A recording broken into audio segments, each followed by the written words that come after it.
আজি আপোনালোকৰ লগত মই অন্য এটা খবৰ শ্বেয়াৰ কৰিম। বিশেষকৈ আজিৰ খবৰটো হৈছে আমাৰ অৱসৰপ্ৰাপ্ত টিউটৰসকলৰ কাৰণে এটা গুৰুত্বপূৰ্ণ খবৰ আছে। তেখেতসকলে মাননীয় মুখ্যমন্ত্ৰীক এটা স্মাৰকপত্ৰ প্ৰদান কৰিছে। তেখেতসকলৰ দাবীবিলাক অতি সোনকালে যেন সম্পূৰ্ণ হওক বা তেখেতসকলৰ দাবীবিলাক যেন অতি সোনকালে অসম চৰকাৰে মুখালাই দিয়ক, সেই উদ্দেশ্যে তেখেতসকলে এটা স্মাৰকপত্ৰ মাননীয় মুখ্যমন্ত্ৰীলৈ প্ৰেৰণ কৰিছে। আৰু তেখেতসকলৰ দাবীনো কি নিশ্চয়কৈ মই আপোনালোকৰ লগত শ্বেয়াৰ কৰিম। আপোনালোকে স্ক্ৰীন কৰি সেইসকলে আমাৰ ভিডিঅ'টো চাই থাকিব আৰু এতিয়ালৈকে যদি আমাৰ চেনেলটো ছাবস্ক্ৰাইব কৰে কাইণ্ডলি ছাবস্ক্ৰাইব কৰি দিব।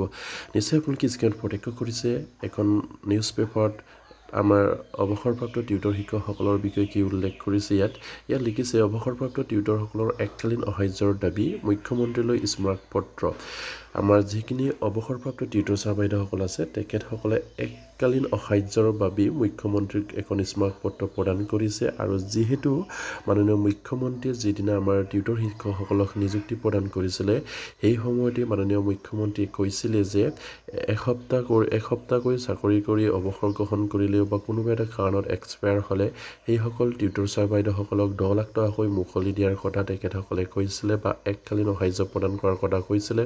কিন্তু আজি পৰ্যন্ত এইখিনি হৈ নুঠিলে আৰু সেইবাবে তেখেতসকলে আকৌ মাননীয় মুখ্যমন্ত্ৰীলৈ এখন স্মাৰকপত্ৰৰ যোগেদি আমাৰ সেই এককালীন অসাহায্যৰ কথা মাননীয় মুখ্যমন্ত্ৰীক মনত পেলাই দিবৰ কাৰণে তেখেতসকলে চেষ্টা কৰিছে। কাৰণ যিদিনা তেখেতসকলে আমাৰ এই টিউটৰ শিক্ষকসকলক নিযুক্তি দিছিলে সেই সময়ৰ শিক্ষামন্ত্ৰী তেখেত আছিলে, কিন্তু তেখেত এতিয়া বৰ্তমান অসমৰ মাননীয় মুখ্যমন্ত্ৰী। আৰু সেই একেজন যিজন ব্যক্তি শিক্ষামন্ত্ৰী হৈ থাকোঁতে আমাৰ টিউটৰ শিক্ষকসকলৰ এককালীন সাহায্য দিয়াৰ কথা কৈছিলে, কিন্তু আজি মুখ্যমন্ত্ৰী হৈ যেন তেখেতে সেইখিনি কথা পাহৰিছে। আৰু সেইবাবেই অৱসৰপ্ৰাপ্ত টিউটৰ ছাৰ বাইদেউসকলে মাননীয় মুখ্যমন্ত্ৰীক মনত পেলাই দিবৰ কাৰণে আকৌ স্মাৰকপত্ৰ এখন প্ৰদান কৰে বা তেখেতলৈ প্ৰেৰণ কৰাৰ কথা ইয়াত উল্লেখ কৰিছে।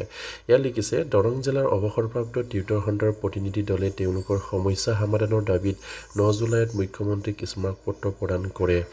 আৰু তেখেতসকলৰ যিখিনি দৰং জিলাৰ অৱসৰপ্ৰাপ্ত টিউটৰ সন্থাৰ প্ৰতিনিধি দলেই মাননীয় মুখ্যমন্ত্ৰীক এখন স্মাৰকপত্ৰ প্ৰদান কৰে 9 জুলাই তাৰিখে। আৰু উল্লেখযোগ্য যে অসম চৰকাৰৰ শিক্ষা বিভাগে 2021 চনৰ 5 ফেব্ৰুৱাৰীত বেঞ্চাৰ বিদ্যালয়ত প্ৰাথমিকৰ পৰা মহাবিদ্যালয়লৈকে 2014 চনৰ 4th প্ৰাধিকৰণ আইন অনুযায়ী প্ৰায় 17,000 পদ টিউটৰ হিচাপে প্ৰাধিকৰণ কৰিছিলে।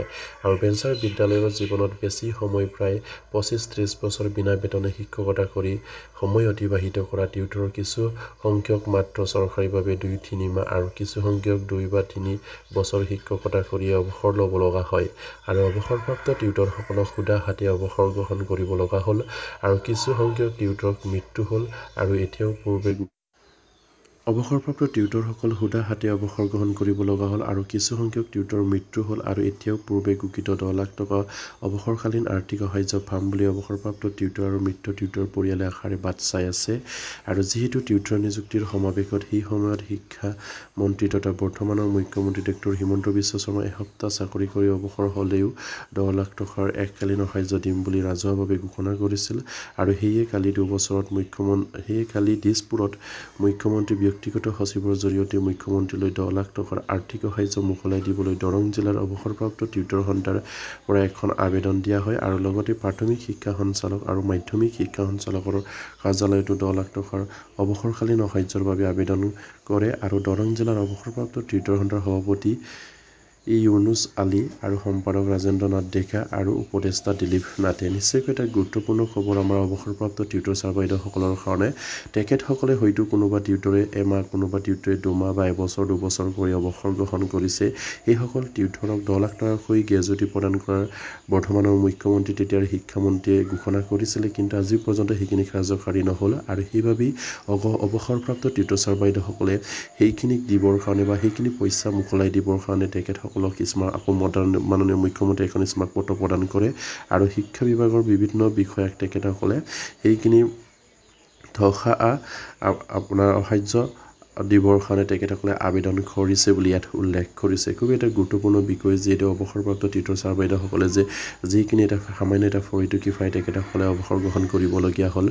না তেখেতসকলৰ পেঞ্চন আছে, না তেখেতসকলৰ কিবা সুবিধা অসম চৰকাৰে প্ৰদান কৰিছে। আৰু সেয়ে কালি হাতে তেখেতসকলে অৱসৰ গ্ৰহণ কৰিবলগীয়া হৈছে। আৰু সেইবাবে মাননীয় মুখ্যমন্ত্ৰীক তেখেতসকলক প্ৰতিশ্ৰুতি মতে 10 লাখ টকাৰ যিখিনি গ্ৰেজুইটি প্ৰদান কৰাৰ কথা কৈছিলে সেইখিনি অতি সোনকালে মোকলাই দিবৰ কাৰণে তেখেতসকলে দাবী উত্থাপন কৰিছে। কৰিছে আৰু সেয়া নিশ্চয়কৈ মাননীয় মুখ্যমন্ত্ৰী আৰু শিক্ষামন্ত্ৰীলৈ আমাৰ ফালৰ পৰা অনুৰোধ জনাইছোঁ আপোনালোকে অতি সোনকালে আমাৰ এই অৱসৰপ্ৰাপ্ত টিউটৰ ছাৰ বাইদেউসকলৰ যিখিনি এককালীনৰ সাহায্য আপুনি 10 লাখ টকাৰ গেজেটি প্ৰদান কৰাৰ কথা কৈছিলে এইখিনি অতি সোনকালে যেন মোকলাই দি তেখেতসকলৰ পৰিয়ালৰ সদ উপকাৰ কৰে যেন সেই আশা ৰাখিলোঁ আৰু আজিৰ ভিডিঅ'টি মই শেষ কৰিলোঁ আৰু প্ৰতিগৰাকী টিউটৰ ছাৰ বাইদেউ যাতে নেকি এইখিনি খবৰ পাই আপোনালোকে শ্বেয়াৰ কৰি দিব আৰু এতিয়ালৈকে যদি আমাৰ চেনেলটো ছাবস্ক্ৰাইব কৰে কাইলৈ ছাবস্ক্ৰাইব কৰি দিব নমস্কাৰ জয় আইকম